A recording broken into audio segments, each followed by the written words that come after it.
Have you seen people who no matter what happens finds a way to get happy or excited? And I know you love these people. Knowingly or unknowingly, you're always trying to find out the reason behind their lasting happiness, but I'll tell you what, you keep finding, you don't get the answers. Should I tell you this greatest secret behind lasting happiness? Ready to listen to it? I'll tell you what it is. The secret to lasting happiness is nothing. And I'll prove it to you. Okay, let's imagine your work life is going to be a building.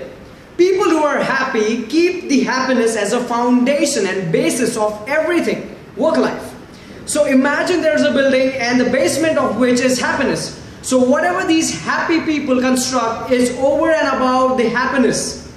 Now, vis-a-vis those people who find it very difficult to live their life, who are unhappy, would think of and treat of happiness at the top floor. That means that they depend on happiness in a certain way. That means they want a few things to happen in their life or work life in order to achieve their happiness. So what I want to tell you is that make happiness a habit and make it a basis and foundation of your work life and not the top floor. That means not a product or result of your outcomes of your work life.